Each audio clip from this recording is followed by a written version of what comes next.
Well, there are a convergence of issues affecting transportation right now. They also affect sustainability, but they are particularly issues in this country related to transportation. Of course, it got the public's attention when a couple of summers ago it became clear how vulnerable we are in terms of our fuel supply and our foreign policy related to that. We also, of course, have the issue of global warming and the contribution of our current land use patterns, consumption patterns, and transportation patterns. We also have the obesity epidemic that is going on in this country. The CDC has classified this as an epidemic, and also then type 2 diabetes in children. We have aging transportation infrastructure. We have infamously had bridges fall down. Our infrastructure is not being maintained the way that it needs to be. We also have congestion and capacity problems. It has finally sunk in that you cannot build your way out of congestion. It doesn't work. The more you build, more roads you build, the more people drive. And so as fast as you build space, they will fill it up with vehicles. They will move farther out. They will drive farther. So you actually, in America, had a tremendous increase in vehicle miles traveled over the last 20 years. We have an aging population, so they have mobility issues. They become unable to drive, and then there are in many places they are stranded. And we have a lack of government funding. Unfortunately, we're all too familiar with that. The carbon footprint of transportation is about 30% at the national level. The studies have shown this in Chicago area when they did their sustainability plan. That's also what they documented. So we have to address it. And then in terms of household, the private vehicle is the primary consumer of fuel and our biggest carbon footprint. Then I wanted to run through some of the options that we have, that walking and cycling could reduce our dependence on oil, and I like to throw this fact out there to make it easy for people to comprehend, that if we substituted daily driving trips with active transportation modes, we could reduce consumption by 38%. That's as much as we could recover from the Arctic National Wildlife Refuge. I realize this is an academic community. I'm a practitioner. I'm trying to implement. And so I have the job of trying to connect the dots and help people figure out what we can do and where we are. So I also want to talk about the role of public transit, because nowhere do you have an active transportation system that operates successfully without the transit system as the foundation for that. And so for every passenger mile traveled, public transportation uses about half the fuel of private autos, sports utility vehicles, and light trucks. And if every passenger mile were by public transportation, every passenger mile traveled, public transportation produces only 5% as much carbon monoxide and half the carbon dioxide of private vehicles. Just facts that I like to try and put out there. Of course, there's an enormous amount of data on this. And if only 10% of daily trips were by transit in this country, we could dramatically reduce our import of foreign oil. We could reduce carbon dioxide emissions by more than 25%. And we could save an enormous amount of energy. And then I included the little diagram for you. This is how many cars it takes to transport this many people. One bus will do it, and that's how many bicycles would do it. They appear to have gained a lot of spectators as they went along doing this. Also, I wanted to talk about how switching to public transportation reduces individual carbon emissions by up to 20 pounds per day. We are fortunate to have an excellent transit system in this community. I think many people are unaware of the fact that for a community this size in this country, we have exceptional levels of transit service. There's also a new report out I wanted to mention to everybody, Moving Cooler, and this was put together by a coalition of organizations, including environmental organizations and the American Public Transit Association. It's a very interesting document. If you have an opportunity, take a look at it. It was also done with the Urban Land Institute, so it is not free. And you can buy it on the Urban Land Institute's website, but there are summaries of some of the key points in there. And they went through and took a look at what do we need to do to reduce the carbon footprint of transportation. And they went through and looked at all the strategies out there, everything from, putting road pricing in, congestion pricing, increasing transit, increasing how much we spend on transit. It went from the simple and easy to the draconian, and increasing the tax on motor vehicle fuels. And they looked at all of those strategies. They calculated how much impact that they would have. They put them together in groups to see how different groupings would result in what kind of reductions. And the strategies that they categorized together are the ones you see here: local and regional pricing, regulations to encourage eco-driving behavior and better fuel efficiency in terms of vehicles, land use and smart growth, and expansion of multimodal travel options. They also did it in terms of they also looked at short-term and long-term impacts. And land use and smart growth have the biggest payoff long-term in reducing greenhouse gas emissions. Locally, what does it mean if we don't plan for mobility choices in our community?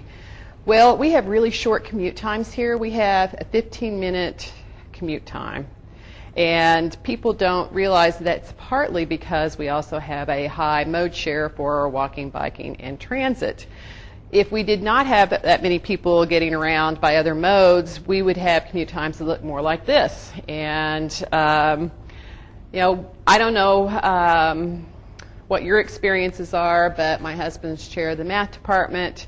When we're recruiting faculty from other places, we often lose them to places like Austin and Ann Arbor because they're bigger communities, and I always am tempted to ask them if they know exactly what the cost of housing and the cost of living in those communities are, because living is easy here and affordable for a variety of reasons, and that's an advantage that we have that we need to maintain if we want to keep that competitive edge.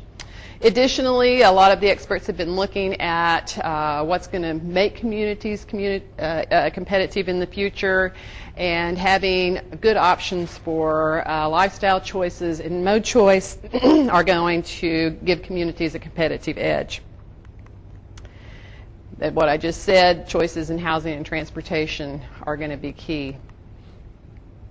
But how do we do that? It's easy to say, well, we should get people to walk and drive and use transit more, but it's not that simple. And so we know we have to have the infrastructure, and in most communities the money has been going toward infrastructure for vehicles. The United States, bar none in the history of the planet, has the greatest expertise and infrastructure and capability in vehicular transportation.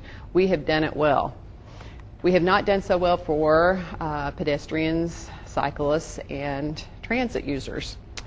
We have to have appropriate land use and design. You can't expect people to walk and bike if they're 10 miles from anything. And so we have to allow mixed use and higher density development. We have to interconnect the modes and the land use and the infrastructure so that people can get from point A to point B. We do have a number of nice trails in this community. They are not interconnected to create a transportation system for people who would like to bicycle for transportation rather than recreation. We're working on that, but we're not there yet. We need to do social marketing. We have to give people the information about how you get from point A to point B. In our community, we, for example, have put together a bicycle map. The bicycling community identified routes that people can use that are not marked as bike routes to get where they need to go, that are not scary places to ride your bike, identified dangerous intersections and other things. That's the kind of thing that we have to do. We have to give people information and enable them Portland has this down to a fine art. They have a whole department and program called Smart Trips. And they pick a section of their city every year and they target it for providing information. They send all the residents letters. They ask them what they'd like to have information about. And a packet of information about how to walk or bike or use the transit system is delivered to your house based on your request by bike. Most of you know this information already, but I wanted to run through it just for those who might not have it. We are a very Midwestern community. We are located a long way from any major metropolitan area. The university is a very large university. We have an intensely urban campus in the middle of our community. We have approximately 131,000 residents in the urbanized area. It's much larger than that in the commute area. And then we have 42,000 students, 12,000 faculty and staff, and that the university split right down the middle between the two cities. Some things you might not know is how high our mode share is. In Urbana, 35% of all the work trips are by walking, biking, and transit. That's extraordinarily high in this country. For the community as a whole, it's 23%. That's still very high. We have, like I said, low commute to work times. We have an excellent transit system. As a spouse of an academic who's a planner, I spend a lot of time in academic communities. Most of them have not maintained the neighborhoods around their campus as this community has. There are still places faculty and staff can live close to campus. Most places, those areas have been turned over entirely to student housing. And we also have universal transit access for the people on campus, students, faculty, and staff. We also lowered our bus pass this year cost to $60 for an annual pass. We're the only system in the country that lowered any fares. Most systems are reducing routes and increasing fares. This isn't all happening by accident that we have some of these things going. There have been a lot of planning efforts going on in the community. The long-range transportation plan that was done in 2004, known as the Long-Range Transportation Plan 2025, set the foundation for us, and I'm going to run through some of the things that were in that. It's done by our Metropolitan Planning Organization, CUOTS. That's a requirement by the federal government to receive federal transportation dollars. And that plan has been a foundation for our work. We had a county visioning process, big, small, all. A lot of the things in that process are being taken forward. And then my plan, which I'm going to talk about, the Mobility Implementation Plan, was funded through the Transit District to develop a plan for implementing ways to move forward on non-single occupancy vehicle transportation. Meanwhile, the city of Champaign did a transportation master plan. It took a very different direction for that community in terms of how they're going to build their infrastructure. And Urbana developed a really good award-winning bicycle master plan. And Jennifer Selby, who worked on that, is here, in fact. She's the transportation engineer extraordinaire from the city of Urbana. And the scenario that was chosen for our community in the planning process, you go through and develop scenarios, and the community gives you input on which one they want to select. And the one that was selected by our community included the following things. We wanted more express service between the core and the fringe areas. We wanted an enhanced arterial fringe road system. Because we couldn't call it a ring road, because the vision that came to people's minds when we said ring road was a highway, and that's not what we were talking about. Transit-intensive corridors, that's being worked on and implemented. The high-capacity transit system, which was implemented this fall. And that we needed more mixed-use, higher density infill and redevelopment. These were the things that the plan said will happen if we implement this plan, that we would have higher population density, less sprawl. The community has consistently said that's what they want in every planning effort where the public has had an opportunity to provide input. They said we don't like the way growth is occurring. People say that they want more transportation mode choices.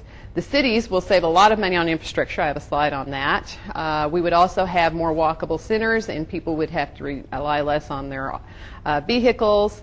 It would be safer for pedestrians and bicyclists. In communities where bicycling has become a larger share of the transportation system, the number of cyclists has increased, the number of crashes decreases in terms of serious injuries and fatalities. The more people you have walking and biking, the fewer problems that you have. So I wanted to show you this slide because I thought it was important for people to understand it's not just an environmental issue, it's also an economic issue. In 2004, they did a calculation on savings and infrastructure costs to the city, and it was very rudimentary. It only included paving, sanitary sewer, sidewalks, and street lights. And that change in how we are building from this low-density, single-use development that has been occurring to what the scenario called for would result in over $94 million in savings on building infrastructure. We're not talking about maintaining it. We're not talking about services. We're not talking about education. So, my plan, what is that about? Well, we did not have money to implement the long-range transportation plan when it was passed, and we didn't have a plan for implementation. And so funding was allocated through Senator Durbin's office to the Transit District, and the Transit District decided to use it to develop this plan. We know that the cities don't have the money to build or maintain all of the arterial roads that are needed for the new development that has been occurring. In fact, the city of Champaign has a significant deficit and cannot afford to build the roads that are needed for the development that has already occurred and has been approved, and they are right now working on how they're going to fund that and fund future road improvements. We're the only downstate community of this size that doesn't have impact fees for arterial road construction.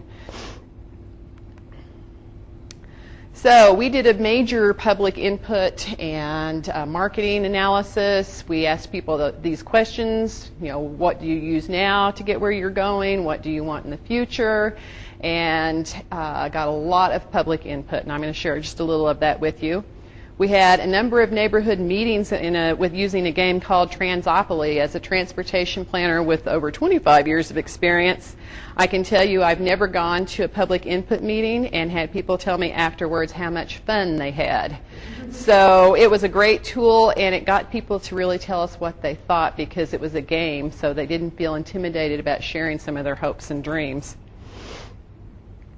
Here are some of the things that they asked for. Interestingly, you give people packets of infrastructure to purchase in this game: roads, overpasses, interchanges, transit centers. Here's what they asked for. They want more direct bus service along major arterials, they want more bicycle routes, and they want better street lighting.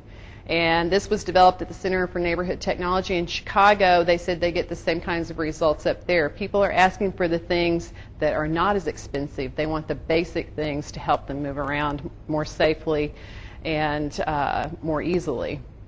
We also sent out electronic surveys. We sent them to all of the students on campus. We also sent them to all the major employers. If you work at the university, you may have gotten one. It's been 3 years ago. And we got a pretty good response rate from that. We got a response rate of 14.5% from employees and 8% from students, which is not unusual. And we asked them questions, basic questions, as you can see there. I put one in. How did you get to work most often in the last month?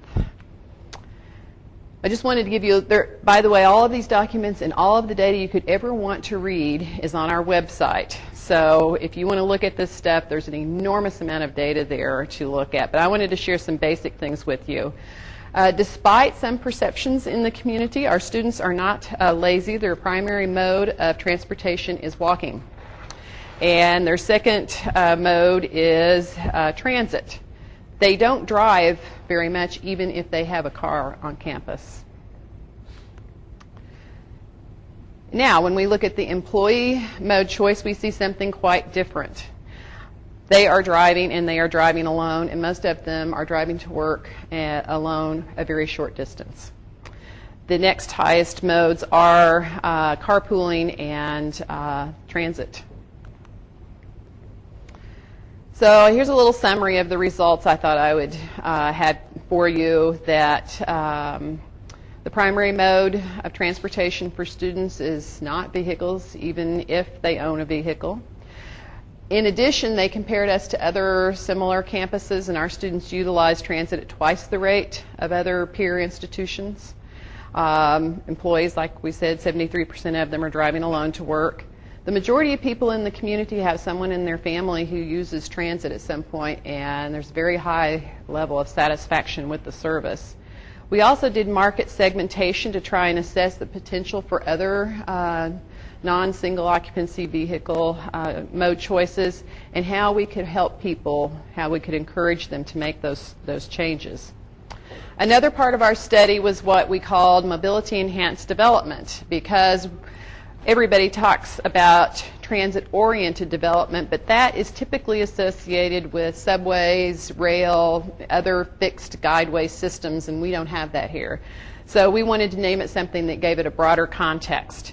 And so that's what we called it. And they had developed a tool at the Center for Neighborhood Technology, which is now going to be used by the federal government because, funny little fact, I was listening to the news, the people living next door to President Obama are trying to sell their house, and it turns out, I didn't realize this, the woman who I was working with and did a lot of work on this at the Center for Neighborhood Technology is his neighbor. So he's been very well acquainted with this organization's work and knows about these tools, and they're being incorporated at the national level now. But what they took a look at was they said we need to look at housing and transportation costs. Households make decisions about housing without calculating in their transportation costs, and it's high. It's very high, and it's getting higher. So they took a look at our community doing that, and here's what they found. It's very interesting. As you can see, the people who live in the core have substantially lower costs for transportation than the people who live in the fringe. And then we had a list of recommendations that we provided as well about how we could provide people with what they need to move forward and maintain affordability in the community, because there is a concern that when you build higher density development that you eliminate affordability, and we want to make sure we don't do that here. I went back and pulled out another little piece of data for it. I wanted to give you this. The average transportation cost in Urbana is $3,780 less per year than in Mohammed. So just a little, and that was a few years ago. So the recommendations were some of the same things that we've seen in the other studies, and so we're moving forward with that. In all of the data that was collected, and I think over 15,000 contacts worth of public were made during this process, we found significant agreement in what people were asking for. They want better bicycle infrastructure and routing, they want better street lights, they want their sidewalks in good condition, connected, they wanted later evening MTD service, and they wanted more direct routes along major arterials. And the consultant said this was noteworthy, that we had that much consistency through all of the ways that we collected data. We did onboard surveys in addition to the electronic ones in the neighborhood meetings. So, ta-da, here you are. Some of you probably aren't happy. You lost a route that you really liked with our reorganization. But the high-frequency routes were designed based on all of this input and some of the issues occurring on campus.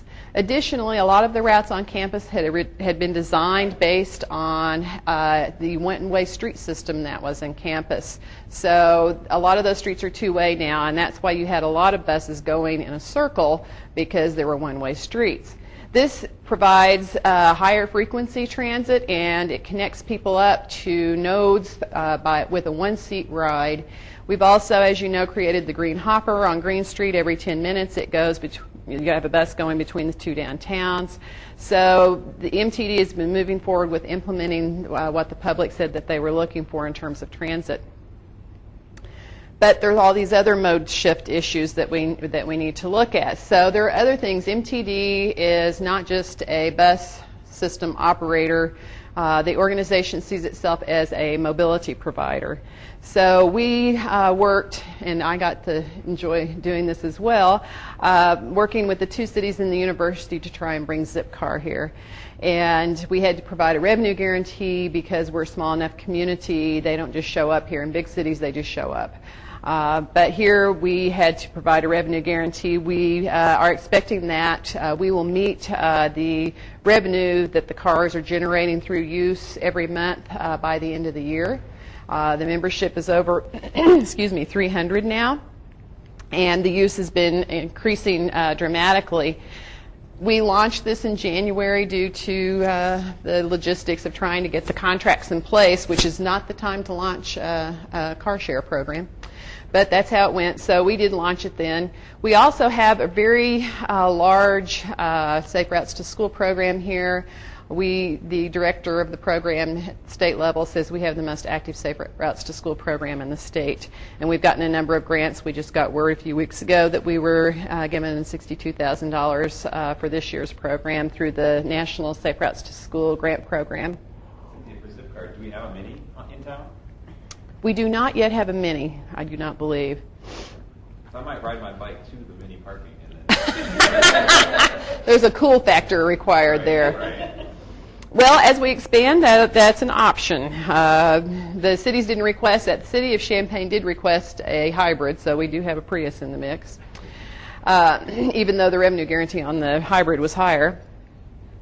So it's expanding. I don't actually know what the two cars they just added at the iHotel are, but you can go online and it'll tell you what cars there are here. You don't have to join to look. Just go to zipcar.com. Bike, I mentioned the bike route maps. I didn't mention the bus wrap. When it was proposed to me that we should create a bus wrap, I thought that was awfully ambitious because those are really expensive, but the bicycling community here did it, and we've had it on the bus for 2 years now. MTD donated the bus space, which is not their usual policy. And so we've been working a lot on improving bicycle safety in the community. We've also been working on getting cycle. I'm sorry, what is a bus route? This, have you not seen our Share the Road bus? That big green bus that drives around here?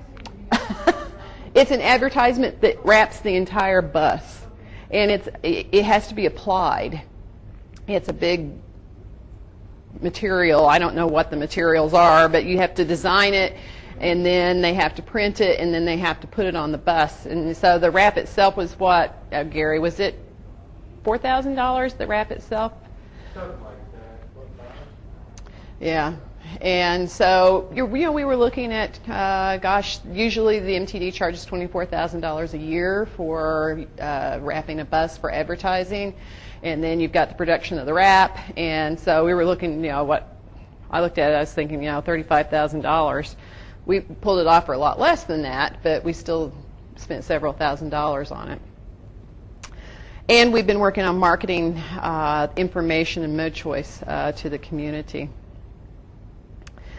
So phase 2 of this process, we've been doing this for 4 years now. There was a major delay while we waited for the university to conduct its multimodal study. So we're about a year behind schedule. We hope to have this wrapped up this fall. But yet to come are the development of mobility scenarios, and we're working with the group here on campus, LEAM. They do a land use model. And as part of that, we'll develop an econometric model, and we're also enhancing the mode choice model. For all of you technical geeks out there, the world and transportation planning to get federal dollars requires that you do modeling, and the models that we have in this country are auto-based. And so right now they're trying to do the next generation of models that do trace transportation by other modes, but they're very expensive. So we have, in this process, included money to hire someone to help develop the mode choice component to try and improve our model, because we have such extraordinarily high rates in Urbana alone. We had, since the 2000 census said we had 17% of our work trips are walking. That's really high, and so they've been having to adjust based on what they know, and it's very clunky and not very good arrangement. So we're working on that in addition to adding in the land use model part of it so that people can see, well, here's what's going to happen with the community if we keep growing like we currently are, and here's what's going to happen to the community if we change how we're growing. And we're also doing corridor analysis. Here are the corridors that we're looking at, and we are now working with a team of students in the master's program here at the university to do a plan we're calling Green Corridor. So they're looking at more than just how do we address the infrastructure, they're looking at how do we redevelop this area so that sustainable lifestyles can occur here.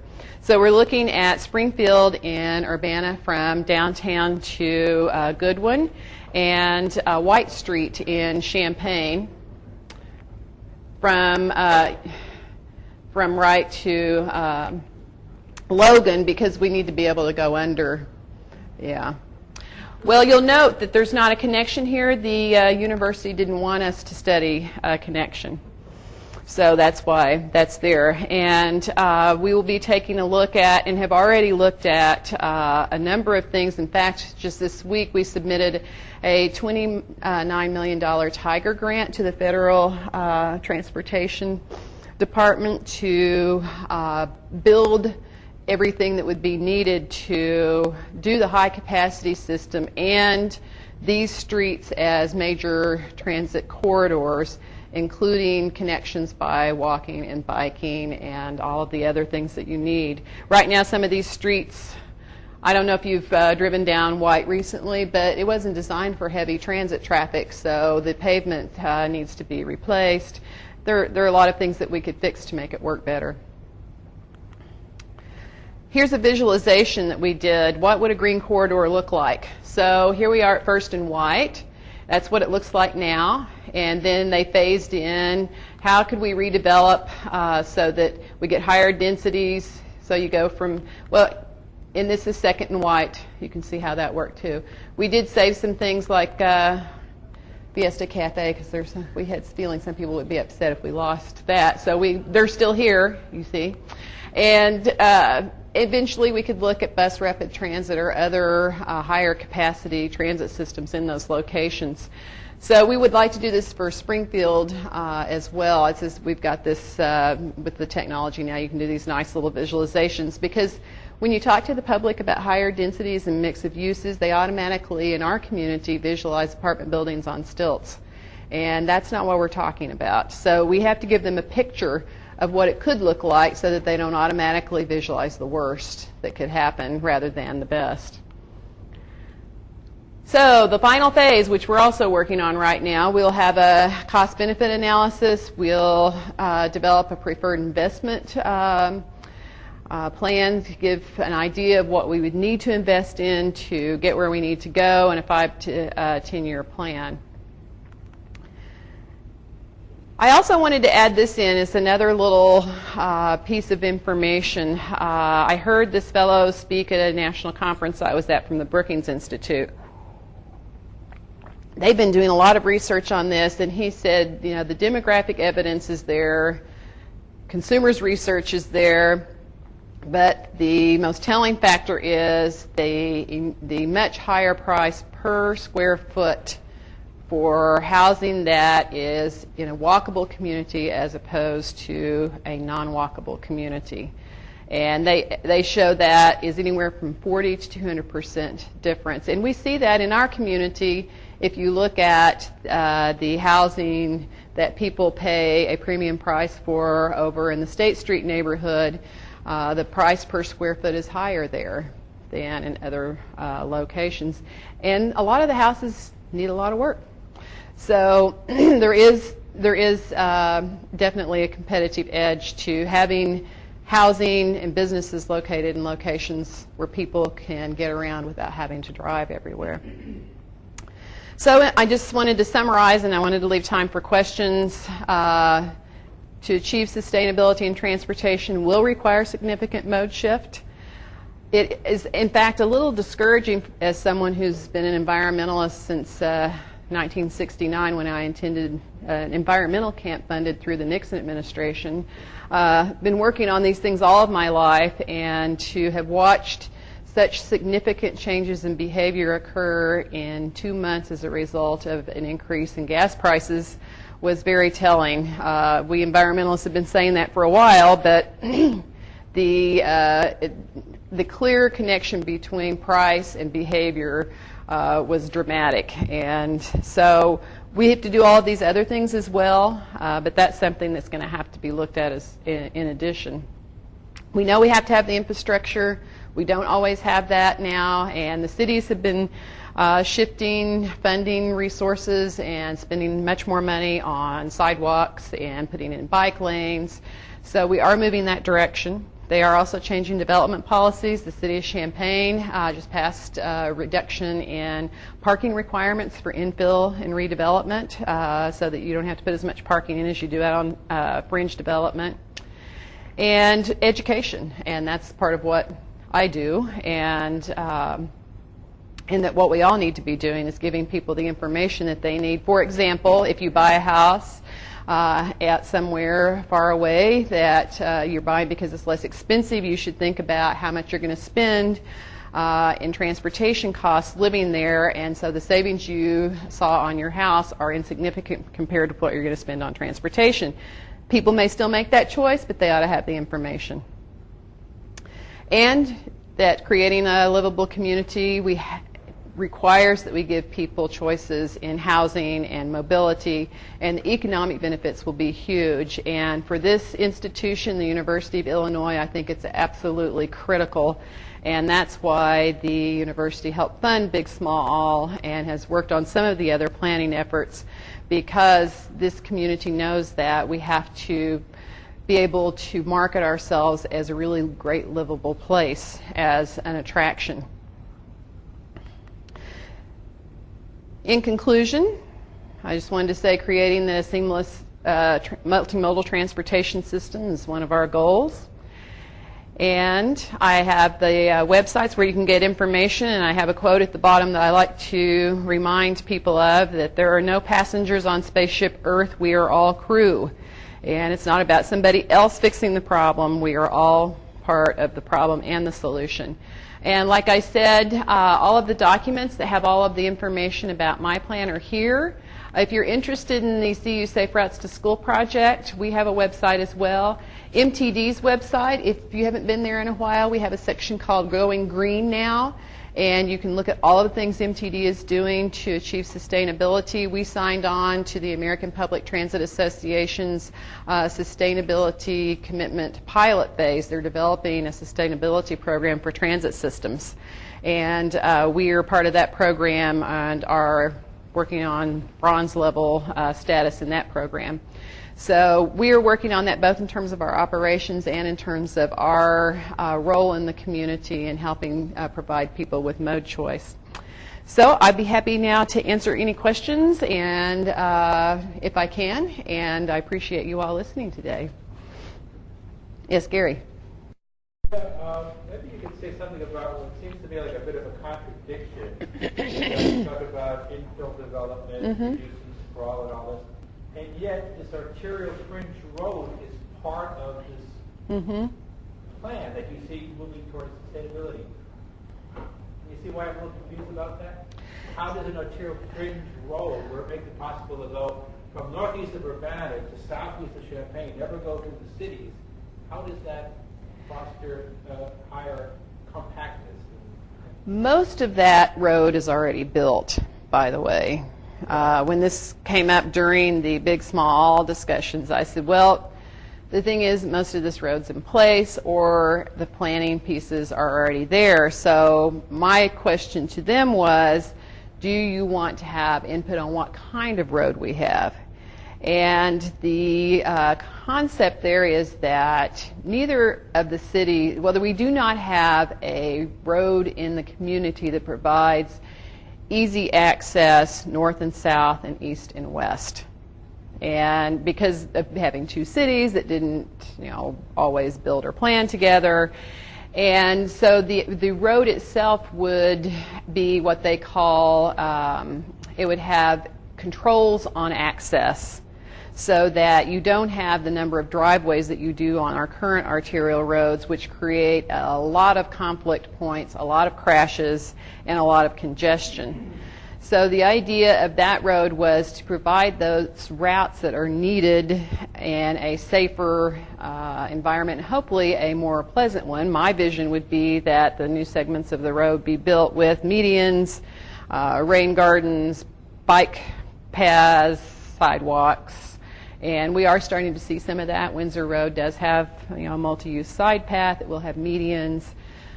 As you know, a lot of these changes that we've been working toward have not been, we have had to do them in spite of the State Department of Transportation's rules otherwise. And so when we've wanted to narrow lanes like on Windsor Road, they didn't immediately approve that. It took us a while to get approval to do that. So there are larger framework constraints that we're dealing with as well in road building.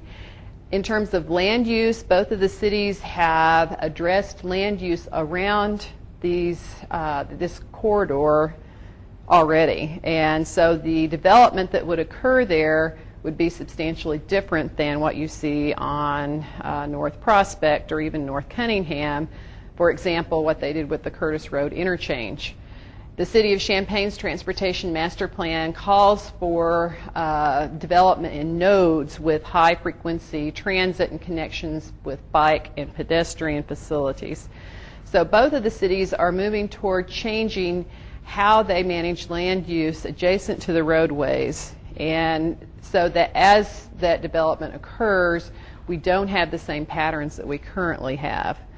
So the plan was not meant to be a plan only for non-vehicular transportation. It was a plan for all modes of transportation. It included freight rail, included Willard Airport, et cetera. And a lot of that road system had been planned and in place in plans for the last 30 years.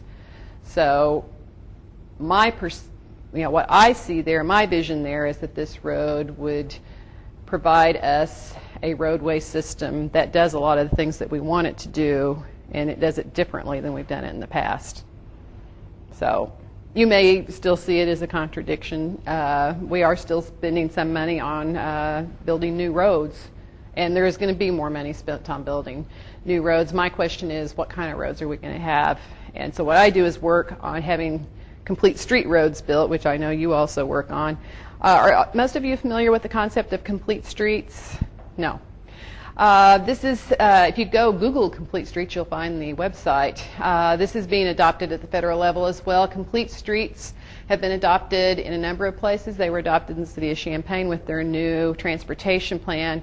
The city of Urbana has been doing them. They haven't adopted official policy.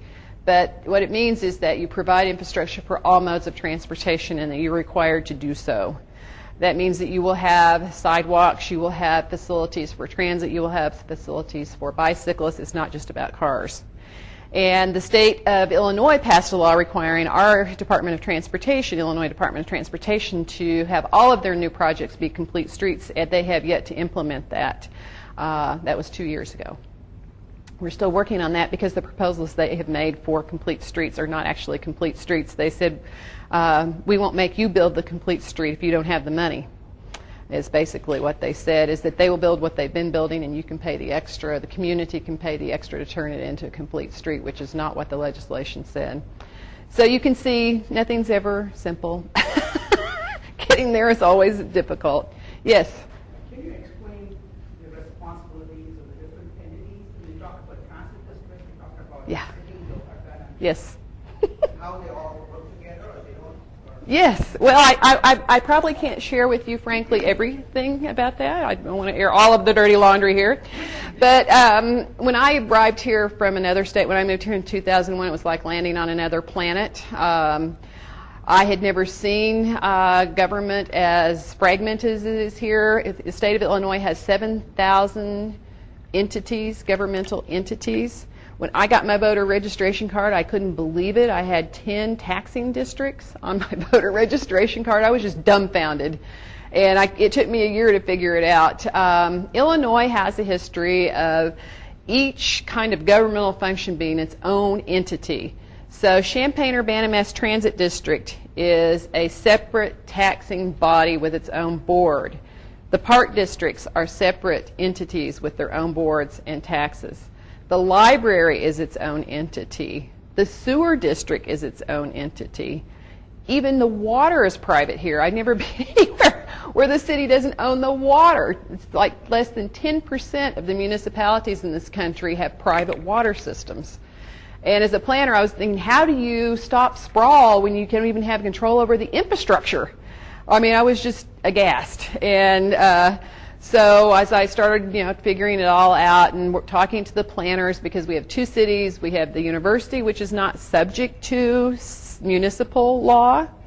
They do it if they're nice, and then you've got the transit district and the park districts and the county, and so that's what CUWATS does, the MPO, the Champaign Urbanized Area Transportation Study. All of those entities, including Savoy, have official seats on this board, and the votes are taken by those entities approving the plans that then guide the expenditure of the federal dollars.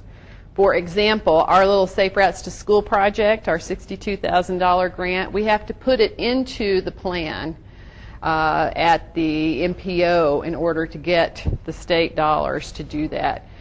The Tiger grant we just applied for will have to be put into the plan in order for the transit district to get those monies. The other thing the cities did that made a big difference in how development occurred here is that now they have a requirement with the sanitary sewer. If a developer wants to hook on to the sanitary sewer here, they have to agree to be annexed into the city. So you cannot build a development outside of the city limits and connect to sewer and refuse to be part of the city. And a lot of people who purchased homes, for example, in Southwest Champaign, signed a document at their closing that said they would not protest being annexed into the city, but I don't think a lot of them read it. And so they were surprised when they were annexed in and their property taxes went up.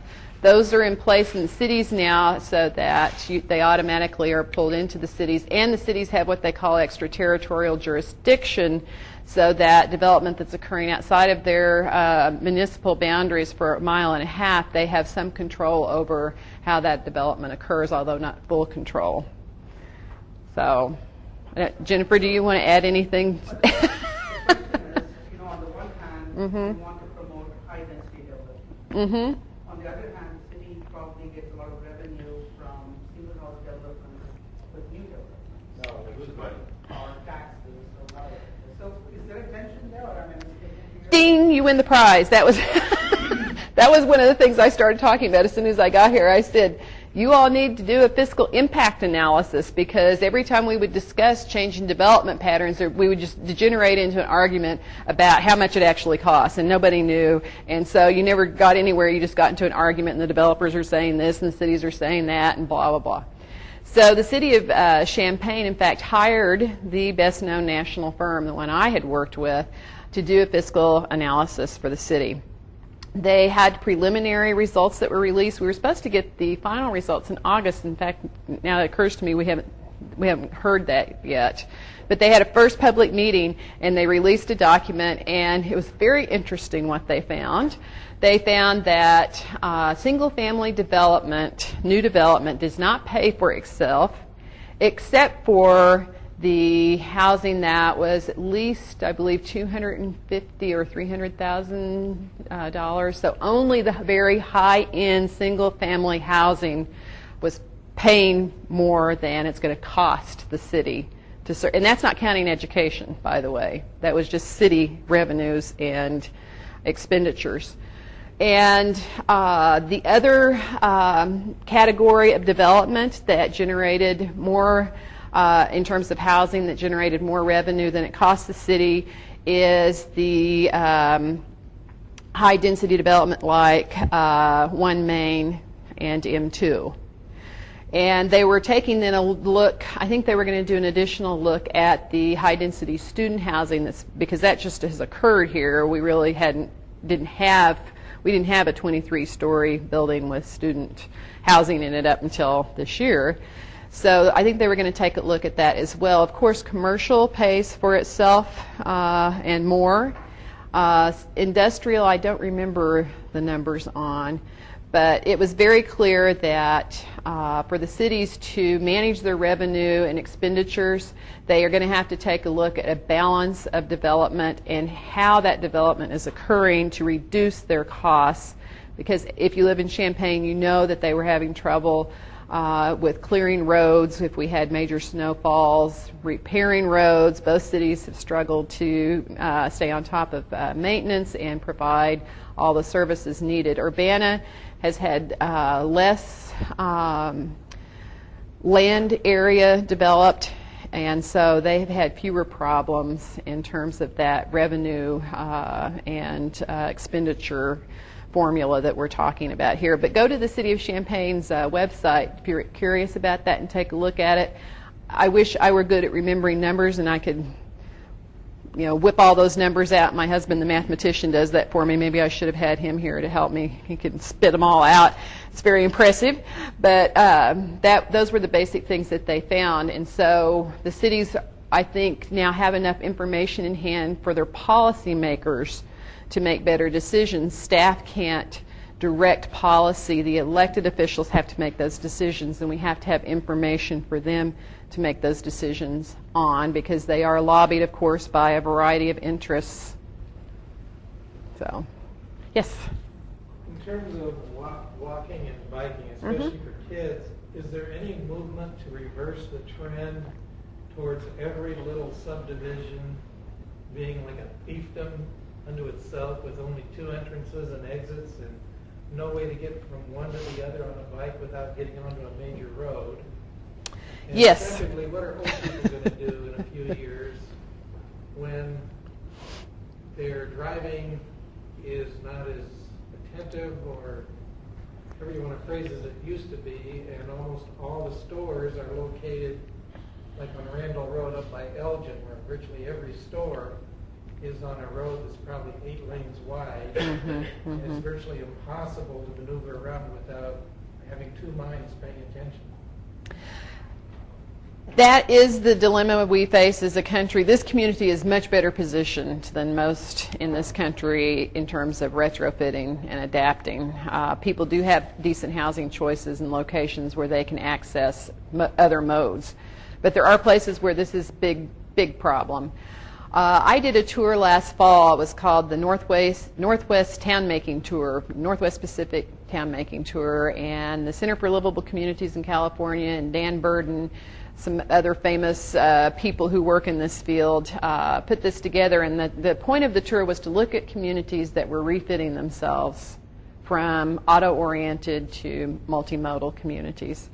And I now have, this summer I had an intern, so she put together my stuff, and I now have a presentation to give because I had so much information and so many pictures of places that have succeeded in doing this, because it's all about how do we refit. Because the last 50 years, is it 80% of the infrastructure in this country was built in the last 50 years? I mean, it's an enormous amount of growth and development that has occurred. So it's not a question just how do we stop and go another direction. It's how do we refit what we've got. And there are ways of doing that. You can go back and refit the roads, and we've done that here. I mean, Lincoln Avenue is a very successful road diet. Philo Road recently had a road diet implemented. Really great. Mm-hmm. In Phil, we have the Burger King, we have the bank, we have Sunnycrest, Yep. redeveloping, there's new Walgreens, CVS is fairly new. And the Meyer. And it's surrounded by Mm-hmm.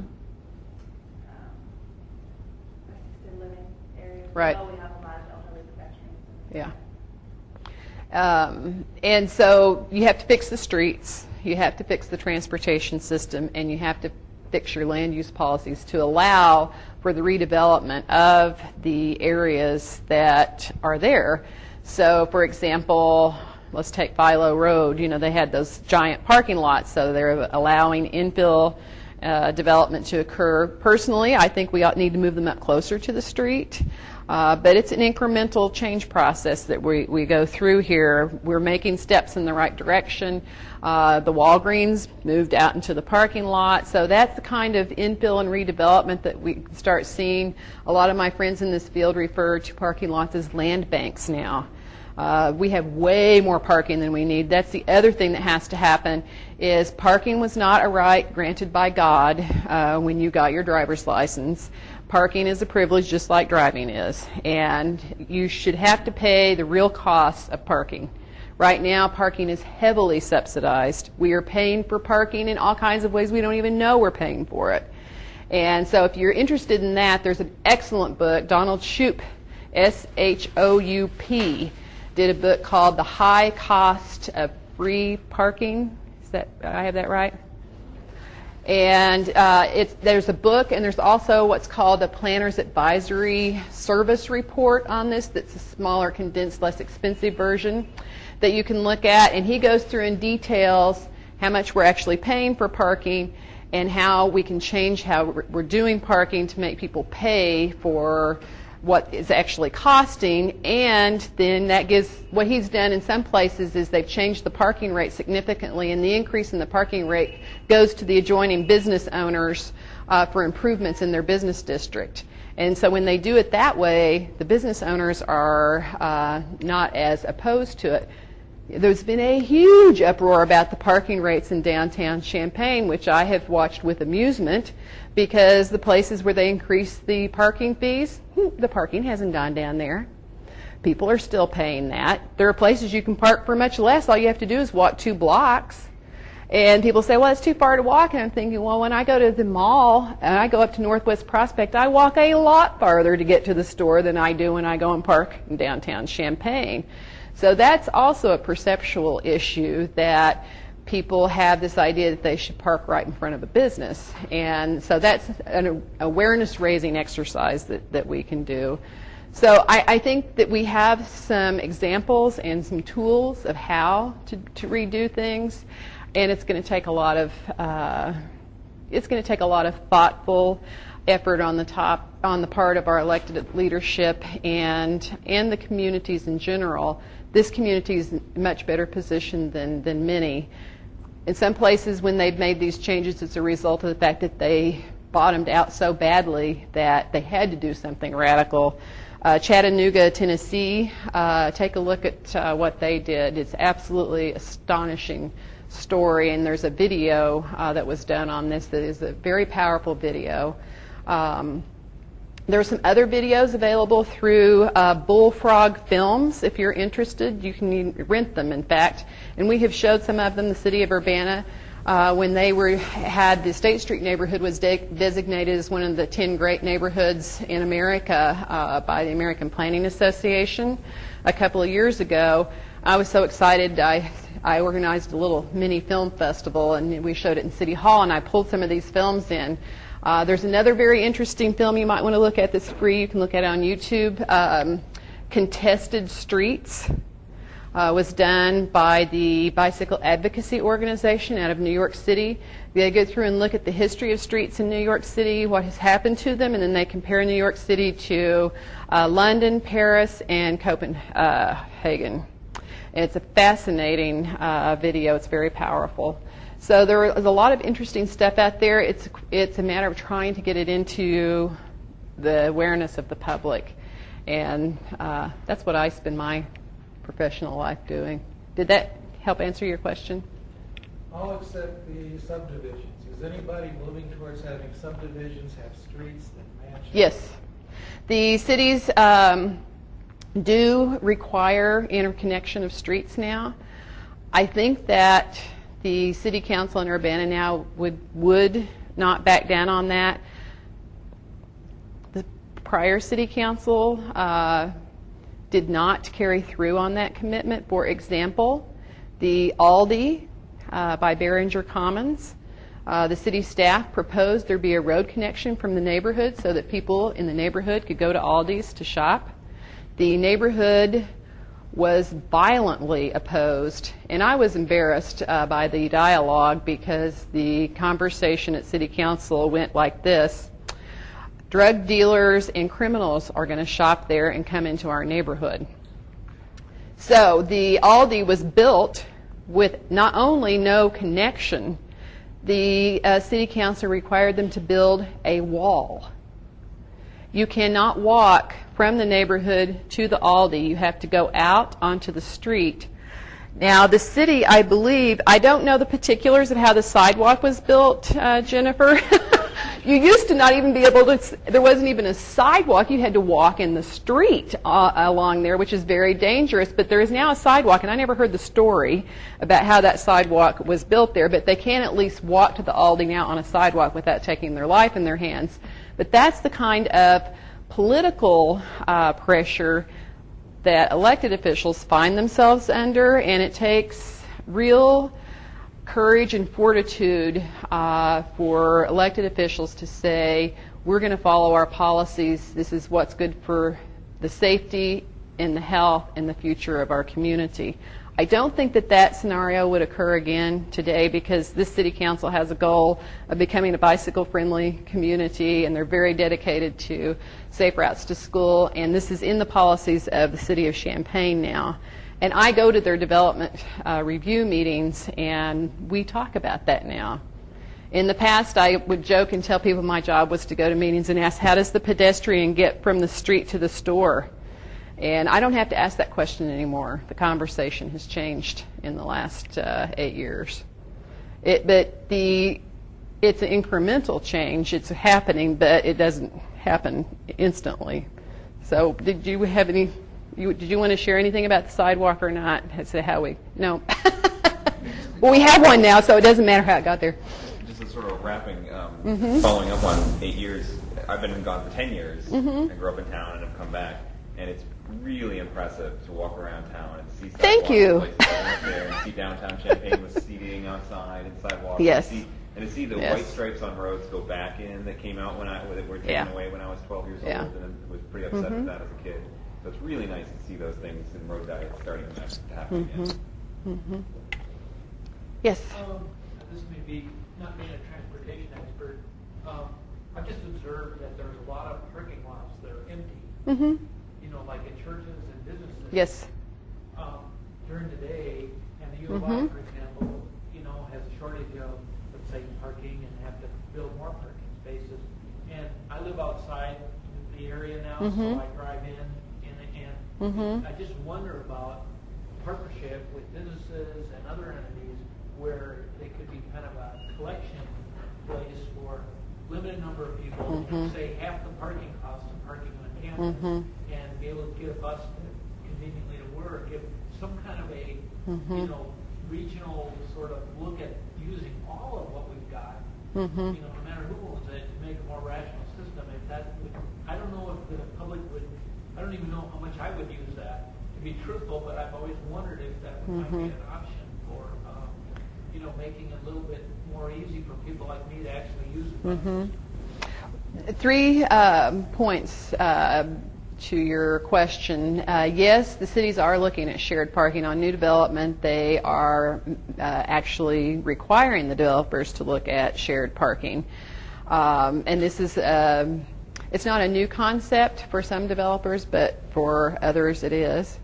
The other thing that is occurring, the transit district has used parking lots for that purpose. Country Fair, for example, there's a transit center there. That's something that the transit district has been talking with the cities about, is park and ride and express park and ride, and how do we create that, how do we put that in place. There's actually not a shortage of parking on this campus, in my opinion. I don't think the parking is well managed. I think I think that premium parking spaces should go for premium prices. And I think there should be encouragement for use of the outlying lots. If you drive around here now, there is an enormous amount of empty parking space, an enormous amount of empty parking space. We've had this discussion in the downtowns. People say there's not enough parking. The downtown's go and hire someone to come in. They say, oh, you've got a lot of parking. We don't have a shortage of parking. We have a problem with management of parking. And so I think until we start managing parking more rationally and with a more market-based approach, we will continue to have some of the problems that you're referring to. And I think, yes, the cities are very much looking at how do we do shared parking. And in some places, they now have maximum parking, so that they will not allow a new place to build more than a certain amount of parking, because right now many of the places build way more than the city asks them to. because there is this perception of people that if they don't see lots of empty parking spaces, they don't go there where there's no parking. And so that's something that we have to deal with as well. But we have, I would say that 90% of the parking in this community isn't used most of the time. You know, it's empty. It's a lot of wasted space. And if you read Donald Shoup's book, he'll document that much more clearly than I can here today. But it's bad management of parking is the primary problem, and mode shift can't occur if we continue to make driving your vehicle the most convenient, least expensive way to get somewhere. Yes? I wanted to touch on the weather. I mean, I think it's a factor in this community. I'm a fair weather bicyclist and walker. So, you know, how do we institutionalize something where we're very hot here in summer and horrible winter? Well, two things. Actually, I don't think that walking and biking are as much about the weather as people think they are. The community in this country with the highest rate of bicycling to work is Minneapolis-St. Paul. So, but I'm with you. There are days when I do not bicycle. My dear friend Gary bicycles even when he gets coated with a sheet of ice and can't turn his pedals anymore. Yeah, that's also true. And so I know, I just now looked at my watch and saw we're over time, but that's where transit comes into, that's why you have to have a good transit system if you want people to shift modes. What I would like to see on this campus, for example, I think people should be able to buy the amount of parking that they want and need. They should not have to buy a year's pass when they only want to park 3 months out of the year. They would probably be willing to pay more for a 3-month pass than it costs proportionately to buy a year's pass to only have it when they need it. And so that's another parking management issue. And those are a number of things that we need to take a look at to set our system up. It's changing our framework, our mindset, and starting to think about things differently because we have for so long looked at cars and built everything around cars, and it takes a lot of effort to change how we think about things. So, well, I have to stop. Everybody's going to be late. Everybody, as you said, is interested in walking and biking, but if anybody's got to leave, feel free to leave. If you want to continue, that's fine. I could stay till 1:30 if people have additional questions, but I know some people have to go back to work. Needs to go. Feel free to leave without being shot. Nobody will take notes. So, did anybody else have any other questions, or are people? Yes, one more. A question about walkability. Yes. This research park does not have sidewalks. Yeah. I know that there's some other neighborhoods in Champaign and Urbana that don't have sidewalks either. Are there people that we can petition to have sidewalks put in, or is that something that the developers choose, or are regulated as they? Yes, for the research park, I would like to recommend that you contact the people in charge of the research park and express this to them. There has been a lot of talk about developing this as an urban research campus, and it has consistently been built as a suburban research campus. And I think that's because that's what has been built in this community mostly. So I think it requires rethinking how we build things.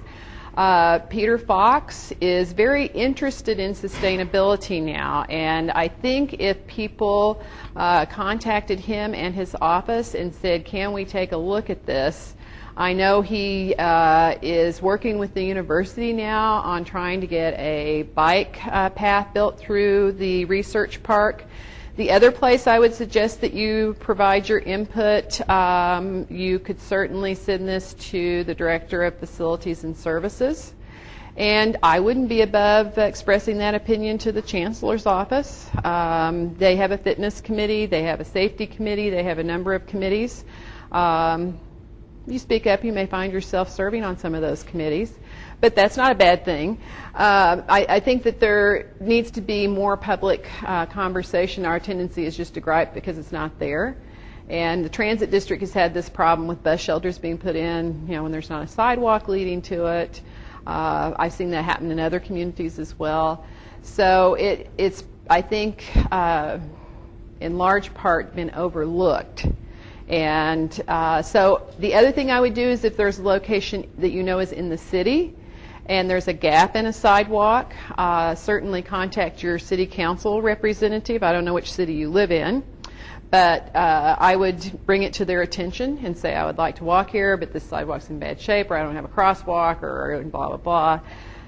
I have brought bad sidewalk conditions to the attention of Jennifer Selby. I had a summer intern who was using a wheelchair. He went through 3 sets of tires going down the sidewalk on University to MTD. It was in horrible condition. I brought it to their attention. They have funding set aside for ADA compliance. Both cities do, and the university may too. And when issues are brought to their attention, they use that money to fix that. But lots of times no one brings it to their attention, the money gets carried over. So I think it's a matter of people speaking up and participating in communicating with elected officials on this campus, leadership in place that manages and oversees development and operations. Talk to the faculty and student senate. That's another good thing to do. Talk to Gary. Gary knows some of this now. He started working on this, and there has been a lot of activity, and we have made a lot of progress, but it's only because people were willing to speak up. So that's a good question. Yes? I have another comment on MTD's plan. Mm-hmm. I think the new plan is an improvement, Mm-hmm. but it's still, and I know the students are the people who ride it the most, and I think the reason non-students don't ride it that Mm-hmm. much is it's all about the university. Mm-hmm. It's very radial, and Mm-hmm. everything goes to the university. Mm-hmm. But those of us who don't live in Right. real high density student housing Mm-hmm. and go to the campus every day, there's no reasonable route for us. I can walk from my house faster than I can take a bus. Mm-hmm. And that's not, so I'll walk rather than Mm-hmm. take a bus Mm-hmm. because I have to go all the way into campus and back out again. Mm-hmm. And I think that needs to look at before you're going to be able to address that next big Mm-hmm. chunk of people is there's people who don't go to university. When is every day. Greenhopper a good example of trying to look at that kind of thing, to not be a university oriented? But that's going to campus. Yeah. Well, the issue for transit is it has to operate where people use it. And people use it the most where there is density. And so, of course, the densities in the core are the highest. And there are other locations that transit operates too frequently where people make a lot of trips. There are a lot of people go from the core to North Prospect and other locations. The new routing addressed some of that. The problem is that in order to provide comprehensive coverage by transit would require significant increase in transit.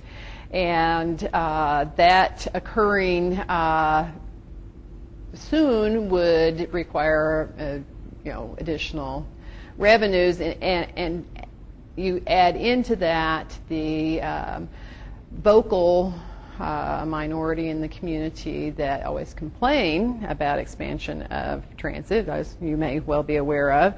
So it's a process of increasing the transit. The point for me in mentioning employee trips is that a lot of the employees even drive from one location to the other on campus. I attend meetings on campus for a variety of things, an obesity, childhood obesity meeting, and when they asked everybody if they had any trouble parking, I said I rode my bike. I was the only one who got there by not driving. Everybody else, almost everybody else at the meeting was from on campus. So it's not just trip making to campus, it's even trip making around campus. And we're aware of the fact that faculty and staff, some of them don't feel comfortable, and I know that there have been efforts by the Transportation Demand Management Coordinator on campus, Morgan Johnston, to do field trips on the bus for faculty and staff to help them feel comfortable using the bus for campus trips. Sounds silly, but I think it's a good idea. People are intimidated. They are afraid they'll look dumb. They don't know where they should get on, where they should get off. They don't know what they should do, and they certainly don't want to get on it during class change periods. And Well, the signage is incredibly confusing. Yep. People who are not bus oriented, it's a nightmare trying to figure out where to go from Green Street and some of these stops. And even the new maps you have are Mhm. good. Mhm. Or Feel a lot they're better. confusing too. Yeah. I mean, it's Give them a call. I think the new texting and internet. I'll just get on and figure it out. Stopwatches that they have, I think are Mhm. Nice. Those will be a very Mhm. useful tool when they are Mhm. fully implemented, I think, because I tried to use that recently and was actually discouraged that I couldn't even find which sites were more enabled along those lines. But I think that will be a really great Mhm. resource. Mhm. I had a flat out on West Champaign one night, and I never take the bus very often, but I had no way to get back. I went through two tubes, they all fell apart. So I had my cell phone, I called Right. 384-8188. Right. Walked 2 blocks to Springfield. Right. Bus coming, da-da-da-da-da-da. I got to the bus, she let the bus go down, made it easy to put the bike on there, so exactly, you know, where it was going. So, Yeah, you can always call and ask. You can always call and ask. I don't design the signs. I can tell you that a lot of people spent the entire summer doing nothing from dawn till dark and more, working on those things. It's not easy to communicate this information in a way that's understandable to everybody, and it's something all transit systems struggle with. If there are particular suggestions that you have that would improve it, then by all means email or call, but they need something specific, not just, I find it confusing. Well, what is confusing and how could it be changed to make it more understandable? That kind of feedback can be very helpful. And if you can't figure it out, I never have any trouble. I just go and put in where I want to go and where I am and what time and use that thing on the website, and it always tells me all of my options. The students heavily use the electronic systems, the stopwatch and the texting. And so that's one of the things that we work on is information. It's a really major part. And I should say that this transit system is way ahead of most of them in the country in providing that information. That's not a defense for saying that it's perfect or that we can't make it better, but it's something that the system prides itself on and works on all the time. So they would welcome input on specifically how they can make it easier. And like Gary said, I mean, they have people who call them every day and ask the same question. So they won't be bothered by you calling and asking if I need to go from point A to point B and how do I do it at this time, and they can tell you. So let me do one more question, if anybody has one, or if we worn everybody down. Okay, well, thank you all for coming. I appreciate it.